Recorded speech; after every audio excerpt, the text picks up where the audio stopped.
Hey everyone, and Kurdilet this side. So, आज हम लोग इकोनॉमिक्स का लेक्चर 2 करेंगे जिसमें हम लोग लॉ ऑफ डिमांड के आगे के पोर्शन को कवर करेंगे। ठीक है। So without wasting much of time start करते हैं। Okay, here we go. So last lecture में अपन लोगों ने कवर किया था मीनिंग ऑफ डिमांड। ठीक है, determinants of demand, law of demand. आज पढ़ेंगे डिमांड शेड्यूल। क्या पढ़ेंगे? Demand schedule. ठीक है, अभी ये होता क्या है? Demand schedule is a tabular table showing the quantities of goods. क्या लिखा हुआ है? ध्यान से देखो, क्या लिखा हुआ है, ध्यान से देखो। डिमांड शेड्यूल होता क्या है? It is a table showing the quantity of goods that buyer would choose to purchase at a different prices per unit of time with all other variable held as constant। यानी कि बाकी सारे variable को क्या करेंगे यहाँ पे अपन लोग कांस्टेंट रखेंगे। That means ceteris paribus, ceteris paribus यानी set par all other things to be remain same या कांस्टेंट। यहां पे हम सिर्फ बात करेंगे क्वांटिटी की और प्राइस की। ठीक है। तो डिमांड शेड्यूल क्या होता है? डिमांड शेड्यूल जो होता है वो टेबल होता है। टेबल शो करता है क्या? किसी भी गुड्स के क्वांटिटीज को जो कि बायर परचेज करता है एट अ डिफरेंट प्राइस पे पर unit of time, at a difference at a different prices पर यूनिट ऑफ टाइम। ठीक है। तो यहां पे देखो डिमांड शेड्यूल ये इंडिविजुअल बायर का है। ये डिमांड शेड्यूल जो है, ये डिमांड शेड्यूल जो है ये इंडिविजुअल बायर का है। ये डिमांड शेड्यूल अपना जो है वो क्या है? इंडिविजुअल बायर का। ठीक है। वैसे ही अभी आगे पढ़ेंगे डिमांड कर्व। तो हुआ क्या?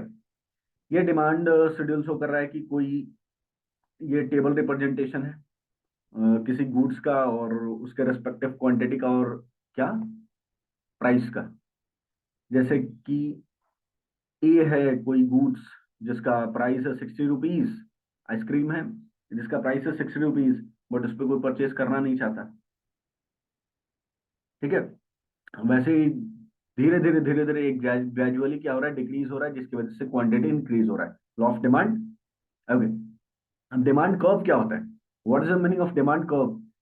Demand curve is a graphical presentation of demand schedule. Demand curve क्या होता है? It's a graphical presentation.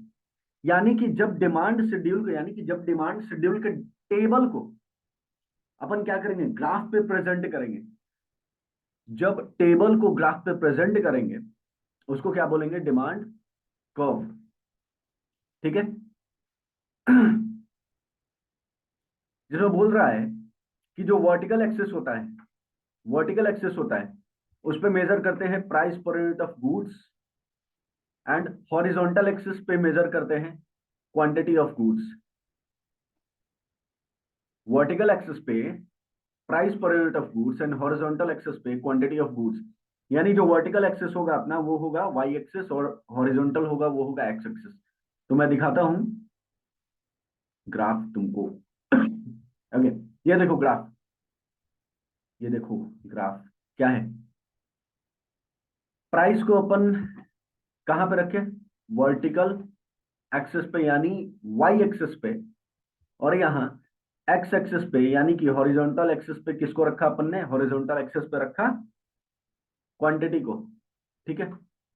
तो डिमांड कर्व जो बनेगा वो कैसे बनेगा? डिमांड कर्व बनेगा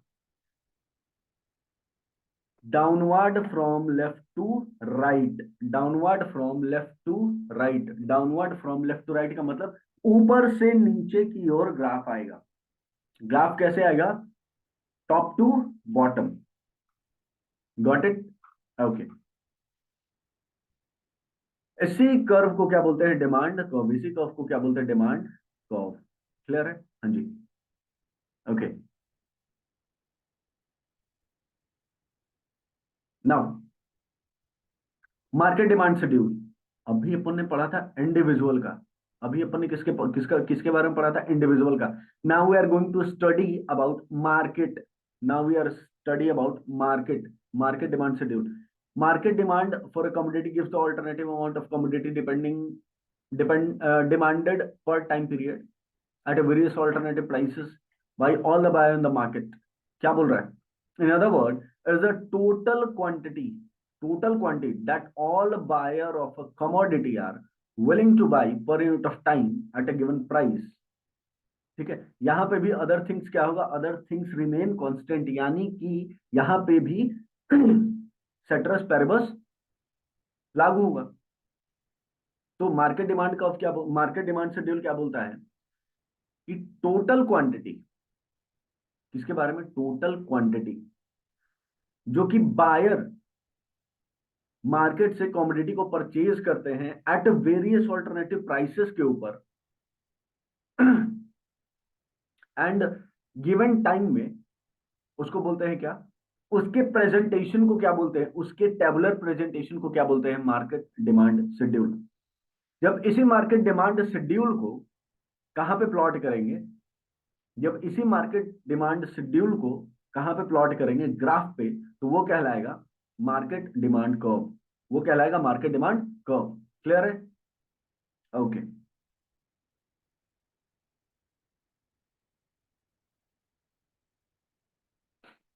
ओके, नाउ एक क्वेश्चन आना चाहिए कि वाई ये जो हमारा डिमांड का कर्व हुआ, why it is why its curve is slope downward, why its curve is slope downward। ये इस वजह से कि अगर किसी कमोडिटी का प्राइस ज्यादा होगा तो लोग उसको कम बाई करेंगे, बट अगर उस कमोडिटी का प्राइस कम होगा तो लोग उसको ज्यादा ज्यादा बाई करना चाहेंगे। ठीक है, if price of the goods if price of the goods is higher, people will buy higher or lower, but if price of commodity is lower, people buy more and more, क्योंकि उनको सस्ते price पे उनको जो चीज चाहिए था वो मिल रहा है। क्लियर है? हाँ जी। तो रीजन क्या है डिमांड कब स्लोप होने, slope from upward to downward होने का? ठीक है, लेफ्ट टू राइट। तो उसका सबसे पहला रीजन है price affect a fall in price. मतलब एक बात बताओ, price affect with indicate the way of consumer purchases the goods exchange. When price changes, it is a sum of its two component, namely substitution effect और income effect। ठीक है, देखो goods का price क्या उसके डिमांड को affect करता है? हाँ जी, गुड्स का प्राइस उसके डिमांड को अफेक्ट करता है। क्लियर है? तो इसका दो कंपोनेंट है। ये क्यों होता है? इसका दो कंपोनेंट है। सबसे पहला कंपोनेंट है substitution effect. Hicks and Allen साहब ने क्या दिया था? सब्स्टिट्यूशन एंड इनकम इफेक्ट दिया था। ठीक है, substitution effect describe the change in demand for a product when it's relative price changes. बोल रहे क्या कि किसी भी प्रोडक्ट के डिमांड में चेंज आता है,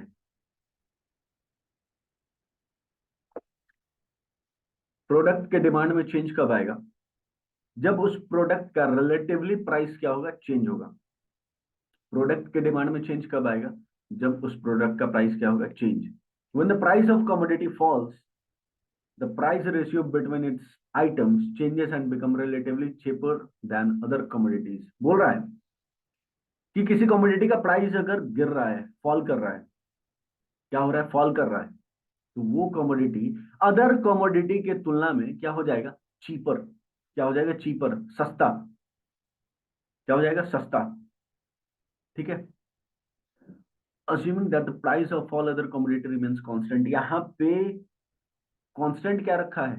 यहाँ पे अजम्पशन क्या है? अजम्पशन ये है कि बाकी सारे कमोडिटीज का प्राइस में कोई चेंजेस नहीं हुआ, कांस्टेंट है, दे ऑल आर कांस्टेंट। ठीक है, सिर्फ अपने को जो कमोडिटी चाहिए उसके प्राइस में चेंजेस हो रहा है, उसके प्राइस में चेंजेस हो रहा है। It include consumer to substitute the commodity with price has fallen for other commodity which have no now become relatively expensive. बोल रहा है कि क्या बोल रहे हैं कि कंज्यूमर कंज्यूमर क्या करता है, एक बात बताओ, कंज्यूमर क्या करता है?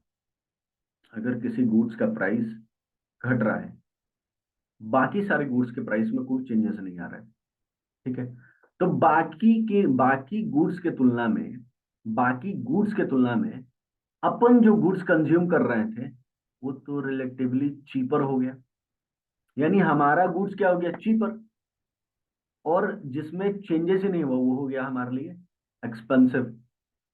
इसका रिजल्ट क्या होगा,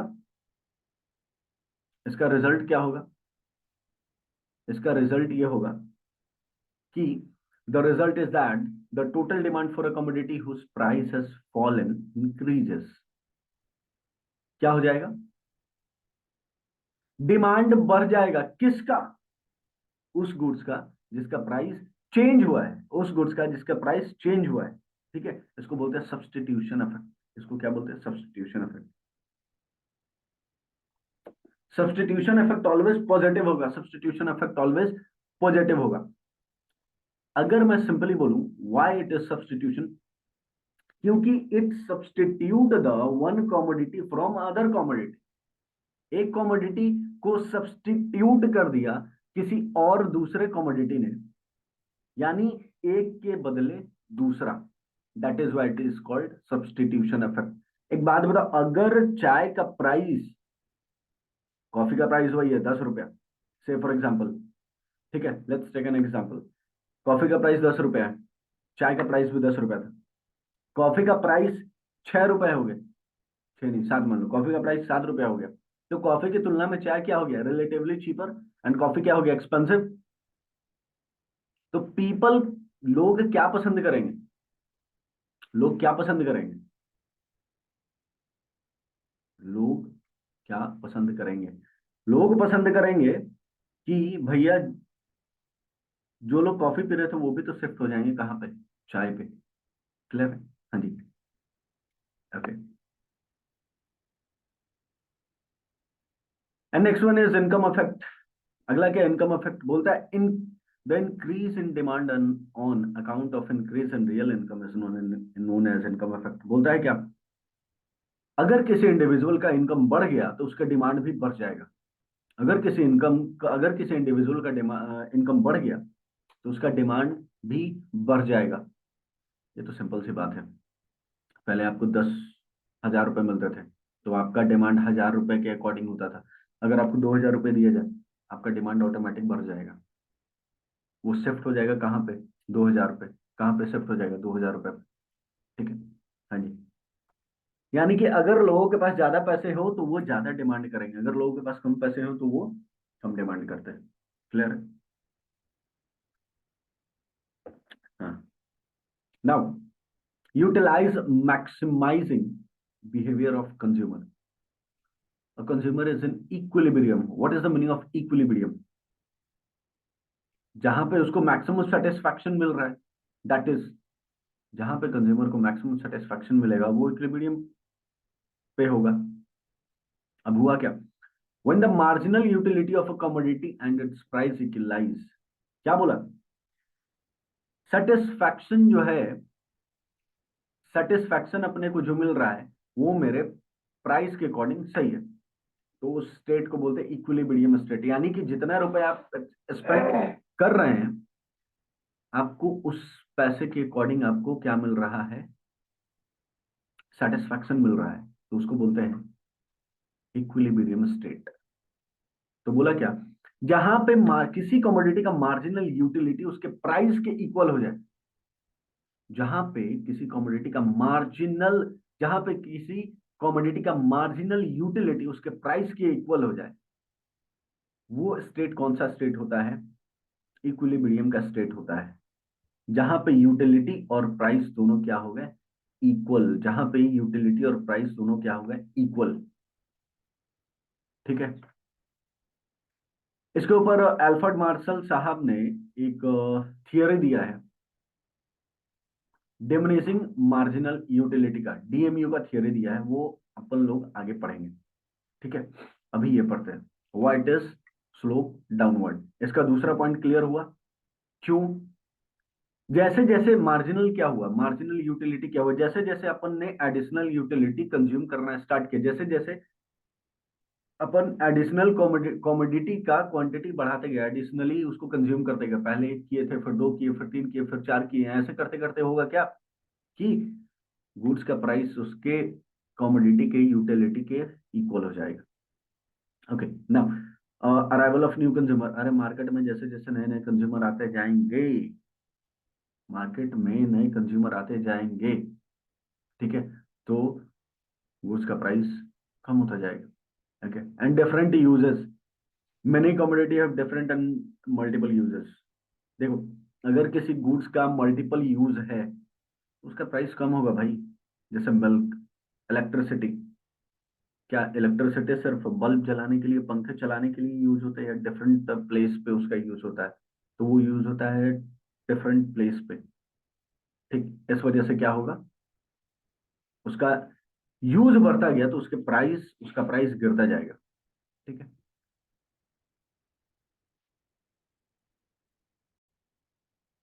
तो अपना नेक्स्ट कॉन्सेप्ट है exception to the law of demand. अब ये क्या होता है? अरे मांग के नियम का एक्सेप्शन है। और एक्सेप्शन क्या होता है? एक्सेप्शन वो चीज होता है जो आप जो पढ़ रहे हैं उसके विपरीत हो, आप जो पढ़ रहे हैं उसके विपरीत हो। जैसे exception to the law of demand का सबसे पहला एक्सेप्शन क्या है? Conspicuous goods. कौन सा गुड्स? कॉन्सिपिक्यूअस गुड्स, मतलब article of prestige value, snob appeal, और आर्टिकल ऑफ कॉन्स्पिक्यूअस कंजम्पशन।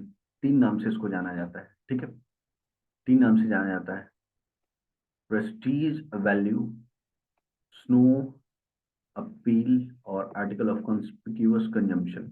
अब ये होता क्या है, देखो हुआ क्या। लोग सोचते हैं रिच पीपल के केस में, अमीर लोगों के केस में एप्लीकेबल होता है। किसके केस में? अमीर लोगों के केस में एप्लीकेबल होता है, हमारे जैसे लोग केस में एप्लीकेबल, तुम्हारे जैसे लोग केस में एप्लीकेबल नहीं होता।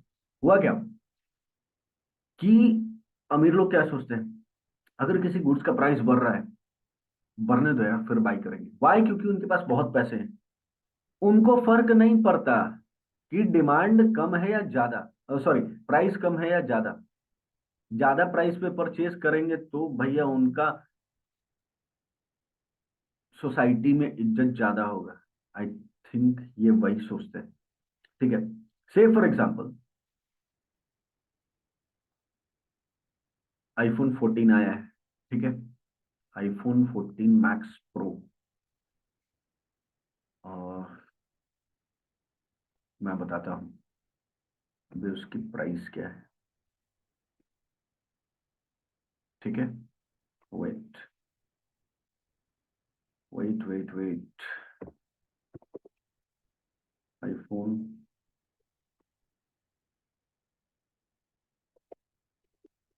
आईफोन 14 प्रो मैक्स, मैं तो बोल नहीं पा रहा हूँ दोस्त।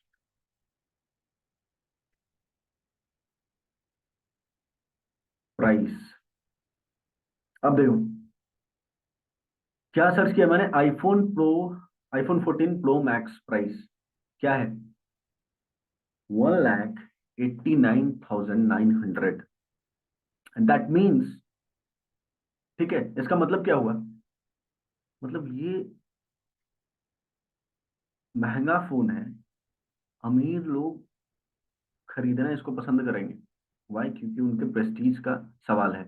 अपन लोग क्या, अपन लोग यूज कर लेते हैं, 10-12 हजार 15 हजार का फोन अपन लोगों के लिए सफिशियंट होता है, अपने को किसी को दिखाना नहीं होता।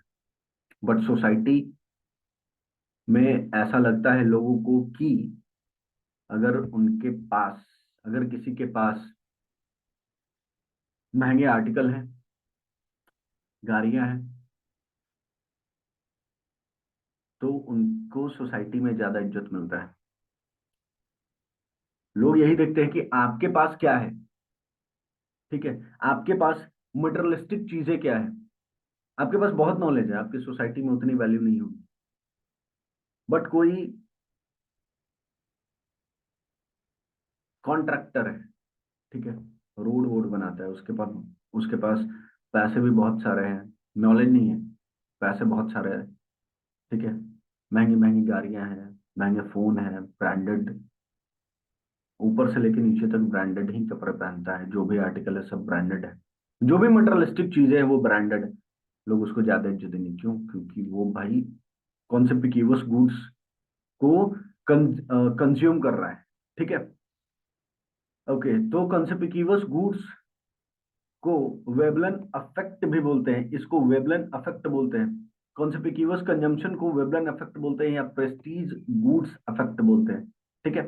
हाँ जी, तो प्राइस ज्यादा होगा तो रिच पीपल बाय ज्यादा करेंगे, प्राइस कम होगा तो कम करेंगे, यानी कि उनको लॉ ऑफ डिमांड से घंटा नहीं फर्क पड़ने वाला। फिर होता है गिफन गुड्स। गिफन गुड्स कौन सा गुड्स होता है? सर रॉबर्ट गिफन साहब ने, Scottish scientist and economist and statistician थे, उन्होंने देखा, एक चीज नोटिस करा कि अगर ब्रेड का प्राइस बढ़ रहा है तो लोग ब्रेड को ज्यादा परचेज कर रहे हैं। वाई? कम करना चाहिए ना, लॉ ऑफ डिमांड क्या बोलता है, अगर किसी चीज का प्राइस ज्यादा हो रहा है तो उसको कम कंज्यूम करेंगे। बट यहाँ पे क्या हो रहा है, प्राइस बढ़ रहा है तो लोग कंज्यूम भी ज्यादा कर रहे हैं। हुआ क्या, उन्होंने देखा कि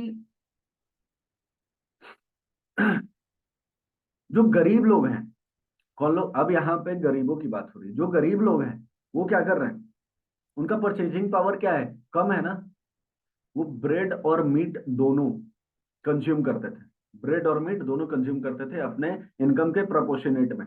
अब हुआ क्या, ब्रेड का प्राइस बढ़ गया, प्राइस किसका बढ़ा, ब्रेड का, तो उनके दिमाग में आया कि मीट, मटन वटन खा लेने से तो पेट भरेगा नहीं, अल्टीमेटली अपने को ब्रेड चाहिए। उन्होंने क्या करा, मीट का या मटन का जो पोर्शन था वो कम कर दिया, और प्राइस किसका बढ़ा था, ब्रेड का, उन्होंने ब्रेड का पोर्शन बढ़ा दिया ताकि उनका पेट भर सके, ठीक है। That is why it is called Giffen goods, ठीक है। क्योंकि मीट तो एक्सपेंसिव है, मटन एक्सपेंसिव है, कितना कंज्यूम कर लोगे, बट ब्रेड एक्सपेंसिव तो नहीं है। क्लियर है? हाँ जी।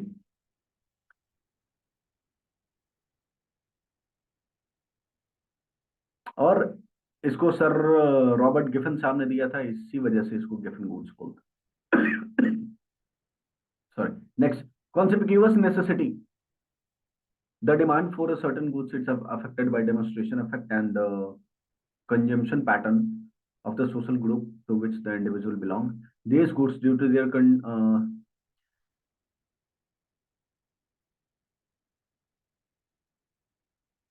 constant uses, become necessity of life. For example, in spite of the fact that the price of television, refrigerator, air conditioning, etc. happen continuously rising.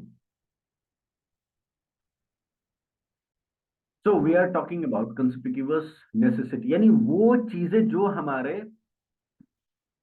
दैनिक जीवन के लिए जरूरी है, तो उसका प्राइस अगर बढ़ भी जाए तो कोई फर्क नहीं पड़ता, डिमांड उसका बढ़ता ही रहेगा, ठीक है।